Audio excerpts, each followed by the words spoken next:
Laurence, Cooper, Vince Macy, Seals and Croft, Bo Diddley, Friday night, and ABC late night music special in concert. Tonight on ABC. Diamond from Herman will be a Christmas gift that will last a lifetime. See all the new beautiful and stylish. Testing. 1, 2, 3. Testing.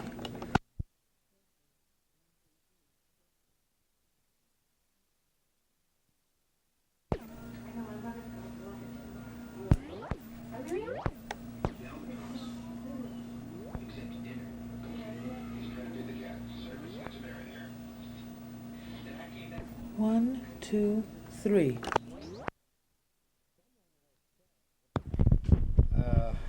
Someone has said that if you want to write the history of a man or know something about him, you have to start with his grandparents.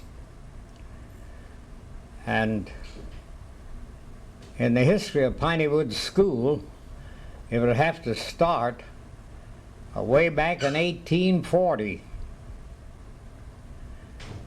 About that time, my grandfather and his brother went up into Michigan. And when I speak to a Rotary Club or some organization up in Michigan, or especially Detroit, I always start out by saying that they were on their way to Canada, and when they got to Detroit, somebody told them Canada was south of Detroit. They had just come from the south. They didn't want to go south, so they stayed in Michigan. Well, during those days, our group, our people, were not admitted to the public schools in Michigan. And each brother, Prior Foster and his brother, had quite a number of children between the two of them, and they wanted them to go to school. So since they couldn't enter the public school, they decided they would build a school. And so they went up near Addison, Michigan, and established a school. They had it incorporated, and it was in Woodstock Township, and was incorporated as the Woodstock Manual Labor Institute, because the students were to work their way. There were two distinguishing things about that old institution. It was integration in reverse, because the charter read that it was for colored and others. And it's the first time in history that the hand and brain had been connected in education. And I have a picture of the old building that was the main building there at the school. And then a few months ago, I went up to Michigan, and the Piney Woods Detroit Club made a pilgrimage up to the location of this school, because the state had put a marker there, and we went up to dedicate that marker, and it told something about the history of the Woodstock School. Prior Foster, my grandfather, not only associated around Michigan, but he went to Boston and New York, where he hobnobbed with William Lloyd Garrison and Harry Beecher Stowe, Frederick Douglass, and all the other abolitionists of that day. Not long ago, I wrote somebody and I said how I'd be interested in knowing how my grandfather got to Boston and New York back in that old day. The man said, well, he wrote me a long letter, and he said, well, I imagine he went down to Chicago by stagecoach. They had stagecoaches in that day. And then he went across the lake up to Buffalo, New York, or Rochester, New York. And then they had railroads in the east, even in 1840. And then he could go on the railroad on to Boston or New York. If he didn't do that, he went overland all the way by stagecoach, changing at different places. So that's the beginning, I say, of Piney Woods School, because my grandfather was an educator and built that Woodstock School. It was quite an institution in its day. After I graduated from the State University of Iowa, it was a question whether I'd stay there and study medicine or dentistry or law. But for some reason or other, and I attribute it to divine guidance, I packed up the next day after commencement in 1907 and started south. I got down as far as St. Louis and met some of the leading people of my group, and they insisted upon me meeting the superintendent. They needed a principal for Sumner High School. That was the largest high school for our people in St. Louis at that time. I told them no, I was on my way south and I didn't think I'd like to stop. Well, if you meet the superintendent, we know you'll stay here with us. I said, well, I'll be wasting your time and his time because I'm on my way down south and I'm going to continue. But to stop the talk and talk about other things, I'll meet your superintendent tomorrow morning. So I went with him, met the superintendent. He offered me the principalship of Sumner High School at a magnificent salary of $145 a month back in that day. I thanked him for the honor and told him no, I was on my way south and I wouldn't stop. I realized that if I accepted the principalship of that high school, that I probably would get my roots down in St. Louis and that I'd always be there probably at that high school. I went on down to Little Rock, Arkansas and couldn't find a job, and they said, well, why don't you go down to Hot Springs? Lots of hotels down there, and you say you can do hotel work. I went down to Hot Springs, and that was in June, just after the closing of our college, and the hotels were all closing up. The season was over for tourists to come to Hot Springs. I went to an employment office, and he had one job. An old doctor there had a withered arm, and he couldn't drive. And he wanted somebody to drive his horse and buggy and take him around to see his patients and take care of his cow. Well, I didn't tell him that I had a degree from the University of Iowa because I couldn't eat it, and I had to eat. And I said, well, take me to the doctor. So he took me to this old white doctor, and he looked me up and down, and he said, well, boy, I pay $22 a month, and when you ain't driving me or taking care of my horse and cow, I can help my wife around the house. Kind of reminded me of a story once of an Irishman who talked to a lady about a job, and she told him so many things he had to do that when he had a chance to say something, he said, well, lady, what kind of dirt do you have on the place? And she said, what that's got to do with the job that I've got for you here and I've told you about? He said, oh, I thought during me spare time I might make a few brick for you. So it was a case of me not having much spare time working for the doctor. I stayed there all summer and took care of the horse and cow. I knew about cows and horses because where I came from, my people had horses and cows, and so it wasn't anything new for me to know how to take care of a horse and cow. I collected what money I had coming to me. I didn't ask for my salary every month. I told them to keep it, and I draw it all together in the fall. I decided then I was going over into Mississippi, or whether divine guidance would lead me into, Carmen would lead me into Mississippi. And do you have? They said you'll have to go to Memphis to get down into Mississippi. I said, no, I've been looking at a map and talking to people, and I can go down to Luna Landing below McGee and cross the river on a ferry boat and be in Mississippi. They said, I wouldn't advise you to go to McGee, Arkansas, because it's the worst town in the world. Said, you'll never get out of there alive.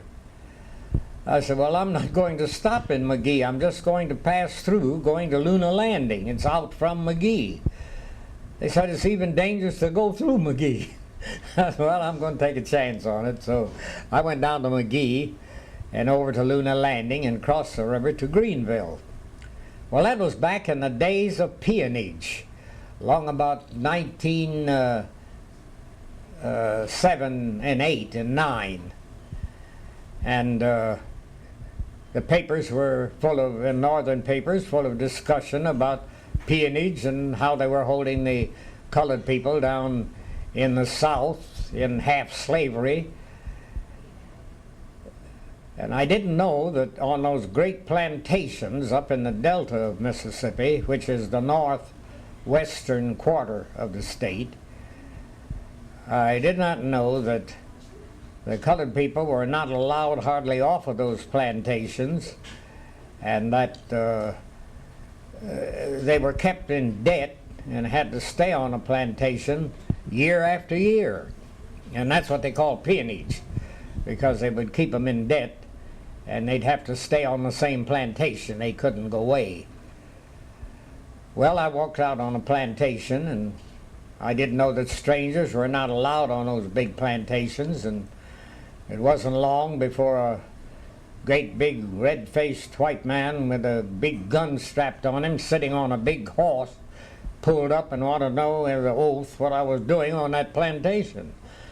I said, oh, I'm talking to my people about better houses and better stock, better cattle, better breed of cattle, better homes with better furniture and the better things of life. He looked me up and he said, where'd you come from? I had better sense than to say I came from up north. I said, I came over here from Arkansas, which I did. But I'd only been in Arkansas a few months. He said, don't lie to me. I know better than that. You come from someplace else other than Arkansas. I said, well, I did come out of Missouri into Arkansas. So that kind of pacified him. And he said, do you want to live? I said, I certainly do. He said, well, get off of this plantation. Don't talk to anybody on your way out. And go straight out for the plantation, and don't never let me catch you back on here again. Well, I thought discretion was a better part of valor, and I soon was off of that plantation. And I went down into Greenville. Next day I went to another plantation. The very same thing happened at the other plantation. A rider came up and gave me a good cussing out and told me to get off and get off in a hurry. Didn't allow strangers on the plantation. And they wanted everything to stay like it had been on that plantation. No changes to be made. So I said to an elderly old preacher there in Greenville, isn't there any place in Mississippi where they want better conditions of life, where they want better houses and better cows, better horses, better gardens, better farms? He says, yes, down in the Piney Woods. I said, what's that?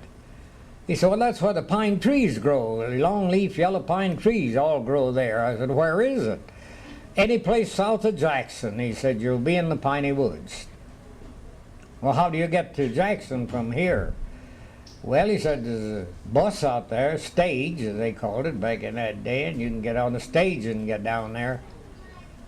Well, I came on down to Jackson, and I found that they had just finished building a little railroad that was running from Jackson to the Gulf of Mexico, down to Gulfport and Biloxi. I decided I'd get on that railroad and get down into the Piney Woods. And I didn't know where. I didn't know the name of any towns or where to go in the Piney Woods. But I thought everything will lead to something else worthwhile, and it'll come around all right, I imagine. I didn't feel I was under divine guidance, but I must have been under divine guidance. I got on the train, the conductor came around, tickets? I haven't a ticket. What are you doing on this train? I said, well, I'm going down in the Piney Woods. Well, where are you going? I said, in the Piney Woods. He looked me up and down and said, are you crazy? I said, well, I don't think I am. I hope I'm not.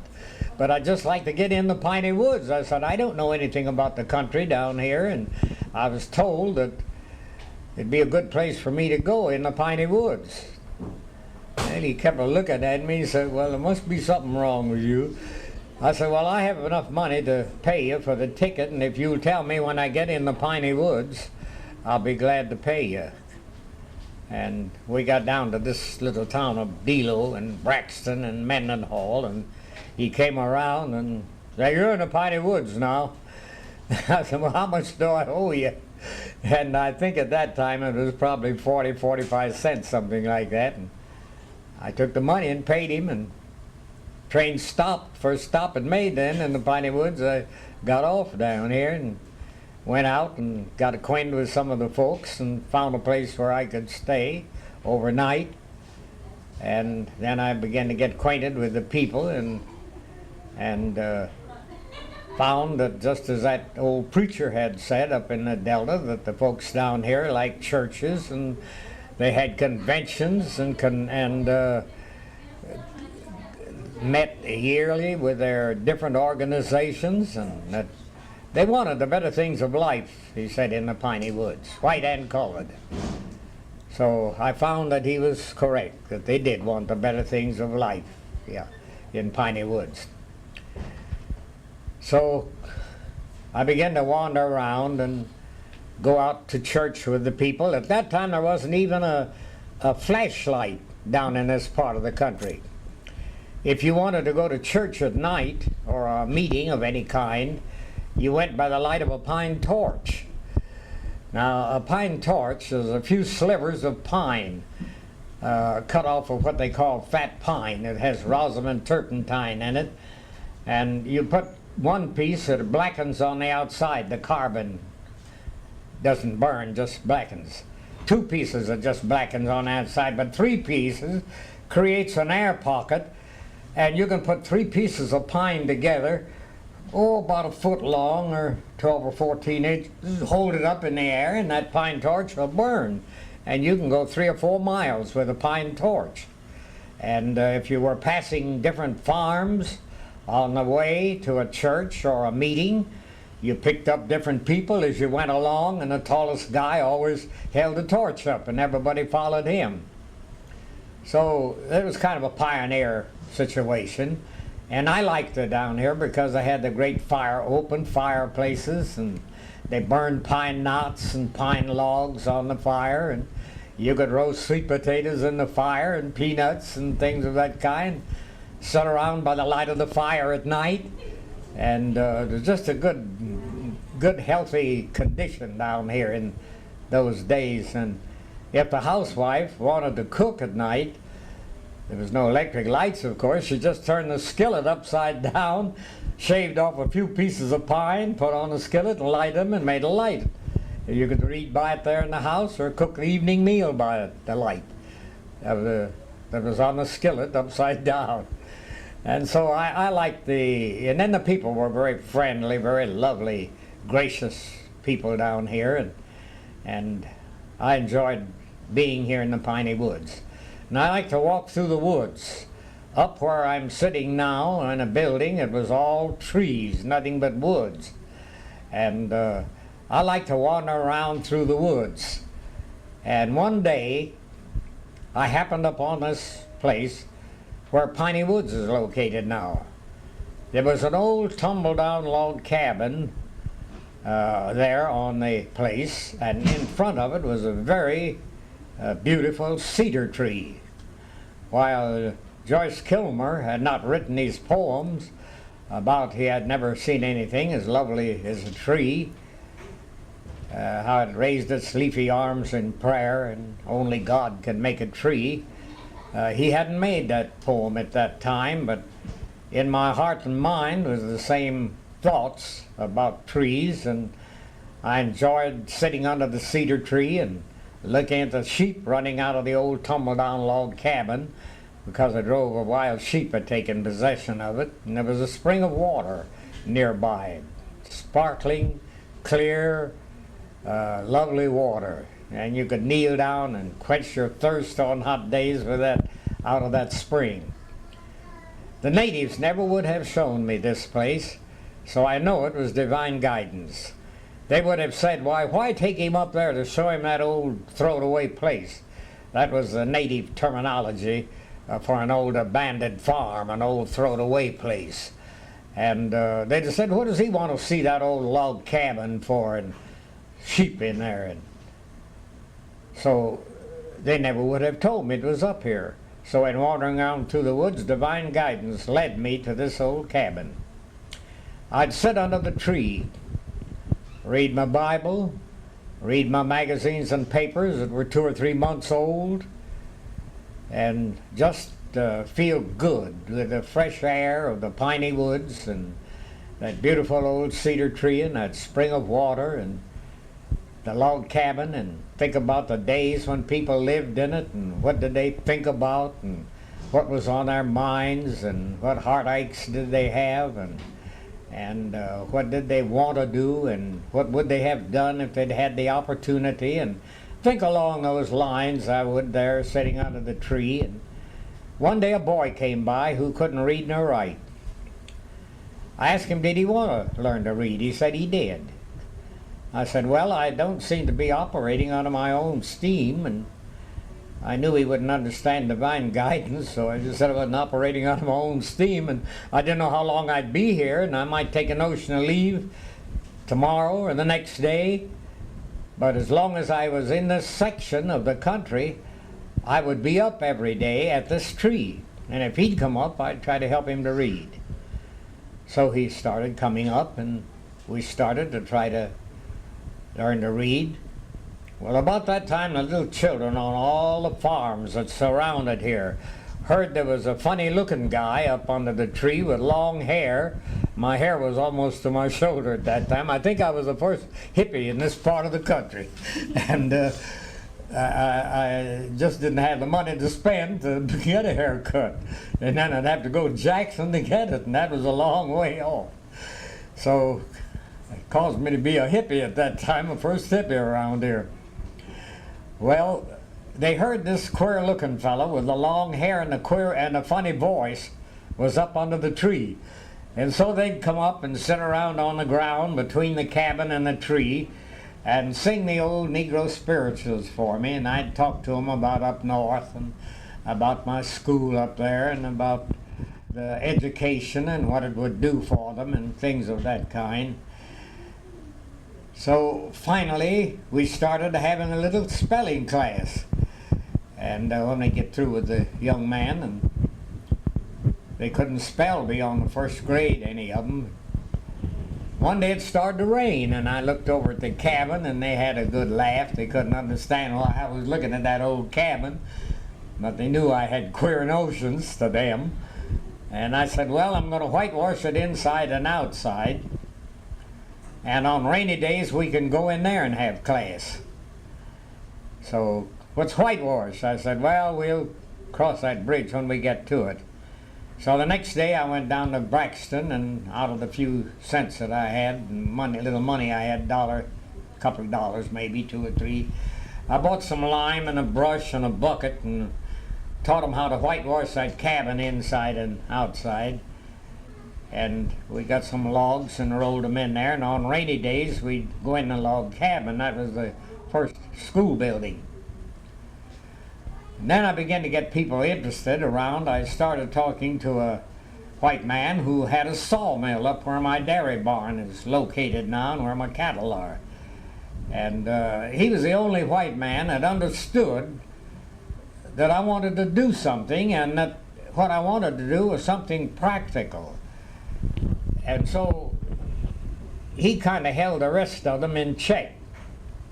And he not only did that, but he told me that he was going to give me some lumber to put up a building with. He said that I seemed like a likely fellow and that I could do what I was talking about. And he said, I just believe in you, he said.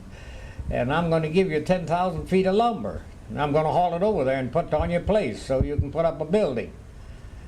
Well, he was a man that was so far ahead of his time that it wasn't even funny. No other white man in this part of the country, this Piney Woods section where we were located here, had the common sense that he had. And yet he had never been even through high school. Well, about that time I said, who owns the cabin and the land around here? He said, well, Uncle Ed Taylor owns it, and he's very mean and stingy, and he'd likely run you away if you went to see him. I said, where does he live? He said, well, he don't live any place on the land. He owns this place, but he lives at another place up here, about a couple of miles up the road. I said, well, I'm not afraid of him. I'm going to go see him. So I went up and saw Mr. Taylor, talked with him to about 11 o'clock at night, and he had a little education. He'd been up to Rockford, Illinois after the war, followed some soldiers up there, and acquired a little education, and had returned, and was the only one around here who had even as much as a grammar school education. But as I talked to him, he realized that we were talking the same language. Finally, about 11 o'clock that night, he said, well, you seem like a likely young feller. He said, I believe you can do what you say. And I'm going to give you that log cabin and 40 acres of land around it. He said, you can build your school right there. Well, the folks around here, when I told them that, they said, hands off, we're not going to help you.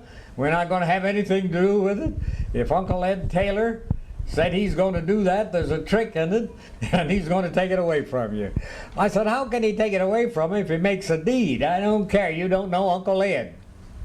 You see, Uncle Ed knew how to make mortgage papers, and he'd take mortgages on stock and cotton and things, and when the mortgage come due, he'd foreclose. And he had a hard name. They thought he ought not to do that. He ought not to do that. He ought to just let the stock run away or die and never collect his money that he'd loaned it for. So he had a hard name around here, and they didn't believe in him and were afraid of him because he would foreclose a mortgage when it was due. So finally I bluffed him out. I said, well, you don't need to come and help me to build this school or do anything about it. I said, I'm going to go along with Uncle Ed, and I believe Uncle Ed Taylor will help me some more after this. So then after I bluffed them out, then they all returned and started help clearing off the land and getting a little farm ready and doing whatever work that I asked them to do around the place. The log cabin is still here behind one of these buildings, and the cedar tree and all the things that I've been talking about. Well, Piney Woods began to grow then.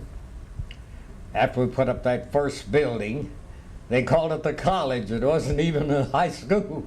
They called it up on the hill at the college, and white and colored. An elderly white man used to come over here and bring us vegetables and sell them at a very small price before we got our farm and garden to going. And his little girl would come with him. She was around 8 years old, little blonde, and she just liked things here. She'd always been on a farm.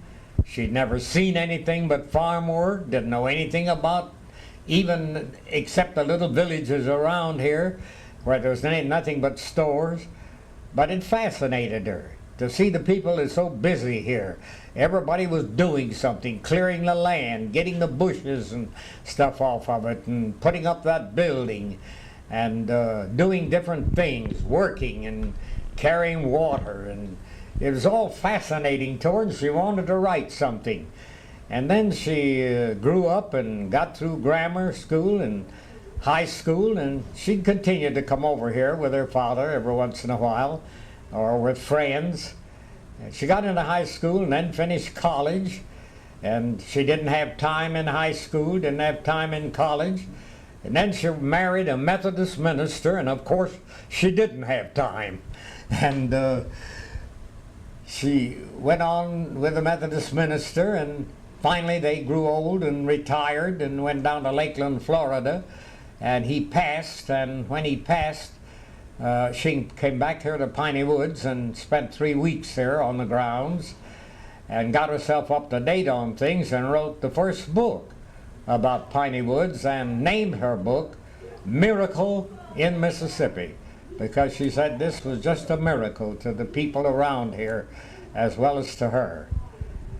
Well, I started going north then, and going up to Iowa City at the university in Marshalltown, Iowa, where I went to high school, and the different people that I'd met and working around in Iowa.